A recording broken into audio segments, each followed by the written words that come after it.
સુરત શહેરના પોસ્ટ ગણાતા પીપલોદ વિસ્તારમાં સવારના સમયે મોર્નિંગ વોક કરીને પરત ફરી રહેલા એક 60 વર્ષીય નિવૃત્ત કોન્ટ્રાક્ટર પર મોટરસાઇકલ સવાર 3 અજાણ્યા બદમાશોએ ફિલ્મી ઢબે હુમલો કરવાનો પ્રયાસ કર્યો હોવાની ઘટના સામે આવી.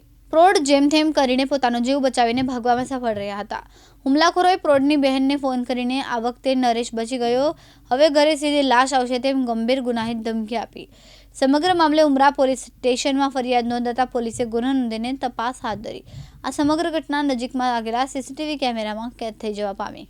મળતી માહિતી પ્રમાણે પીપલોદ ખાતે રહેતા 60 વર્ષીય નિવૃત્ત નરેશભાઈ ચંદુભાઈ કોન્ટ્રાક્ટર ગત શુક્રવારના રોજ દરરોજના નિયમ મુજબ સવારે 6:30 વાગ્યે પોતાની એક્સેસ મોપેડ લઈને કારગિલ ચોક પાસે આવેલા લેકવી ગાર્ડનમાં કસરત કરવા ગયા હતા. ત્યારે સવારે 9 થી 9:15 વાગ્યાની આસપાસ જ્યારે તેઓ કસરત કરીને પૂરી મોપેડ પર પોતાના ઘરે પરત ફરી રહ્યા હતા ત્યારે કારગિલ ચોક પાસે તેમણે મોપેડના કાચમાં જોયું કે મોઢે કપડું બાંધેલા 3 અજાણ્યા શખ્સો નંબર પ્લેટ વગરની સ્પ્લેન્ડર મોટરસાઇકલ પર પીછો કરી રહ્યા હતા. મુકેશ ગૌરવ, દિવ્યાંગ ન્યૂઝ, સુરત.